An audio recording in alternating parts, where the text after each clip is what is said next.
We need Greenland. That's right. Just days after Donald Trump and his band of bootlicking imbeciles bombed Caracas and kidnapped a sitting head of state, breaking international and U.S. laws, he basically just told the world he's going to take Greenland next. So this happened during one of his press gaggles on Air Force One, and Donald is obviously pretty pleased with himself these days. He sees himself as a conquering hero rather than the war criminal that he is. I'll get to the whole Venezuela thing in another video. I'm still trying to process my outrage that the US has done this and that the rest of the world has allowed it to happen. Anyway, the world's most dangerous nitwit was asked if he plans to take any action against Greenland, and this was his response. On Greenland now? Yeah, we're off on Greenland. How did we come up to Greenland? So, do you expect to take an action against Greenland? Well, I don't want to talk about Greenland. Let's talk about Venezuela, Russia, Ukraine.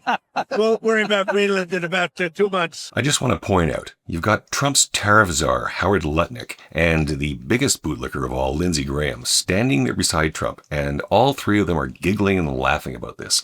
It's so funny. We've just killed scores of people in Venezuela, and now we're going to steal all their oil, and nobody can do a damn thing about it. Greenland? Fuck it. Let's take that too. Well, I don't want to talk about Greenland. Let's talk about Venezuela, Russia, Ukraine. We'll worry about Greenland in about 2 months. Let's talk about Greenland in 20 days. Let's talk about Greenland in 20 days. A, what a bunch of snickering assholes. And B, the world needs to start taking this very seriously. These people just invaded a sovereign nation, installed themselves as the new leaders of that country, we're going to run it now, and have made it pretty clear they plan to plunder all the natural resources. And in front of the whole world, they're laughing about it. Supposedly, this was about arresting a narco-terrorist dictator who was a danger to the U.S. and restoring democracy to Venezuela. What this really is imperialism. One country taking political and economic control of a weaker nation through force. It's military conquest, and these assholes are proud of it. What's worse, they're being allowed to get away with it. And if you think they're going to stop with Venezuela, you haven't been paying much attention. Keep watching. By the way, I will say this about Greenland. We need Greenland from a national security situation. We need Greenland from a national security situation, while Lindsey Graham is whispering strategic in his ear. It's so strategic. Right now, Greenland is covered with Russian and Chinese ships all over the place. We need Greenland from the standpoint of national security. And Denmark is not going to be able to do it, I can tell you. This is right out of the Republican playbook.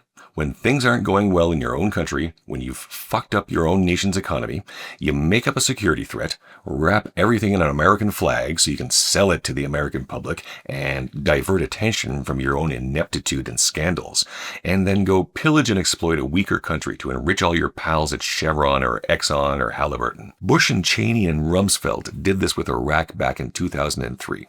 Completely lying to the American public and the United Nations about WMDs so they could invade Iraq, kill hundreds of thousands of Iraqi civilians in the process in a kind of botched attempt to secure access to Iraqi oil for American companies.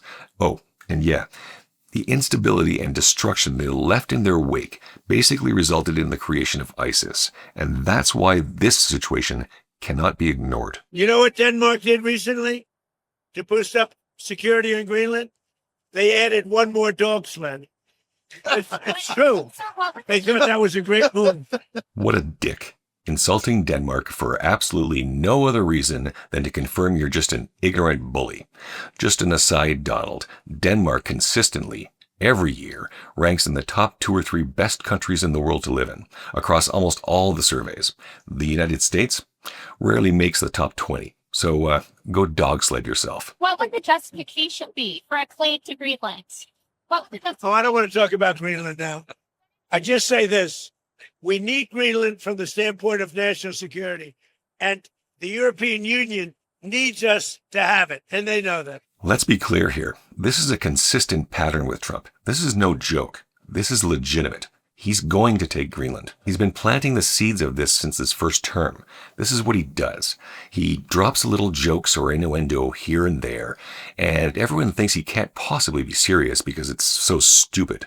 And over time, those jokes become more and more serious and more threatening.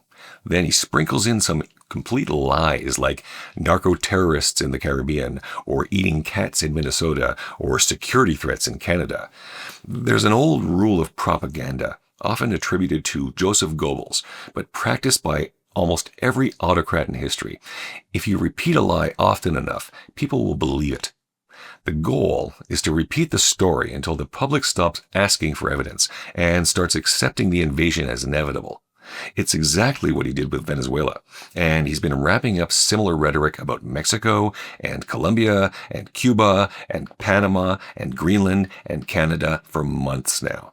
He's going to take Greenland, and the truth is, there's probably nothing anyone can do to stop him. Before I could even finish writing this script, Trump's slimeball Homeland Security Advisor Stephen Miller was asked by CNN's Jake Tapper about Greenland, and here's how that went. The United States should have Greenland as part of the United States. Nobody's going to fight the United States militarily over the future of Greenland. And as awful and disgusting as Stephen Miller is, he's right. So you So I'm can't not take gonna- it off the table that the U.S. would use military force to seize Greenland. You I take it off understand, the table. Jake. Obviously, Greenland should be part of the United States. The unfortunate reality is that right now, no single country in the world can match the United States military. And no one from within the United States, again, right now, has the will or leverage to stop Trump from doing whatever he wants. Other Republicans? Just a bunch of spineless sycophants who sold their souls for a seat at the table. People like Lindsey Graham or Marco Rubio and Ted Cruz, all of whom Trump has maliciously insulted and libeled and attacked in the past. They're all kissing his orange ass now.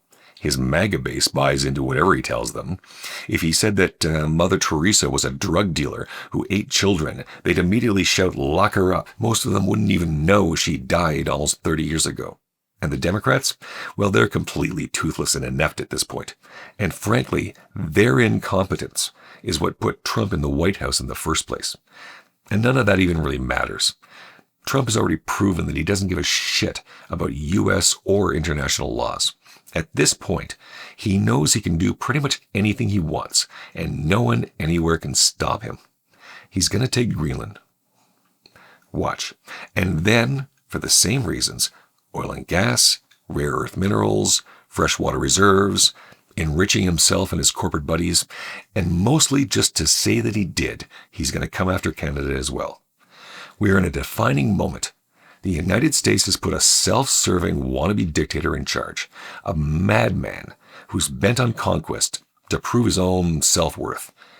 Yesterday was Venezuela, tomorrow it's Greenland, then Canada, or Mexico, or Panama, and he's going to keep on going, because in the meantime, he's going to continue to destroy his own country's economy and have no choice but to make up the shortfall by stealing the assets of other countries. Europe is going to fall victim to Trump as well, maybe not directly, but while he's diverting all of America's resources to plundering North, Central, and South America, he's leaving Europe completely exposed to Russia. So what do?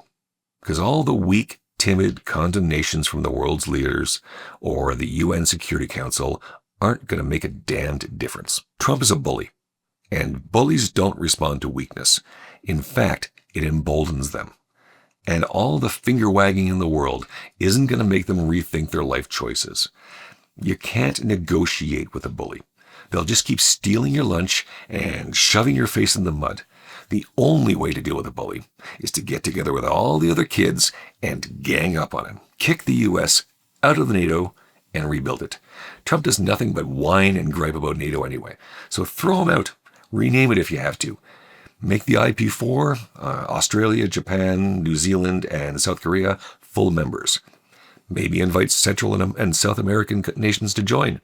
Sure, you might have to include a few countries you don't particularly like, but I'm far less afraid of Bolivia right now than I am of the U.S. No one can match the U.S. militarily today, but maybe in a decade or two we'll have a fighting chance. Stop buying arms from U.S., stop buying technology from the U.S., and start building your own.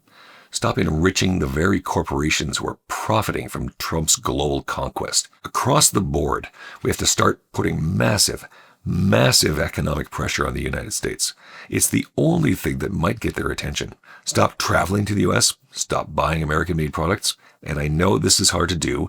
It's almost impossible to avoid American products entirely, but every dime you put into that country helps fund Trump's twisted agenda. Americans are in it for themselves, America first, even at the expense of others. They don't give a shit about the rest of the world, and they won't do anything about this. They've proven that without a serious nudge. They might go on CNN or Facebook and say, golly, this is wrong. I didn't vote for this. But they won't actually do anything to stop it until it affects them financially. Other than their guns, the thing they care about most is their money. If they start to feel it in their bank accounts, maybe, just maybe, they'll do something about the situation they've created before Donald Trump takes down the rest of the world along with them. And our leaders have to stop trying to negotiate with Trump, or appeasing him, or pandering to him, and start saying out loud what they all say when he's not in the room, that he's an idiot, and despicable, and cruel, and a dictator, and a psychopath, and that we're not open for business with America anymore, at least not until you get rid of him. I know this sounds harsh, and I struggle with it. I don't want to be pessimistic and all doomsday. I'd rather be optimistic, see the good in all people. It would be far easier just to bury my head in the sand and pretend like everything will work out somehow, that good always prevails. But I can't anymore. I used to think Trump was just stupid, a bad joke that America played on themselves. But more and more, with each horrible thing he says and does, and I have a hard time even keeping up, I think Trump is the most dangerous person the world has ever known. A fool with immense power. An ignorant man, someone who doesn't know enough to know he doesn't know enough, who's so emotionally damaged that his main goal in life seems to be to hurt others, and a man completely beyond redemption. And I feel like it's almost a responsibility to keep pointing that out.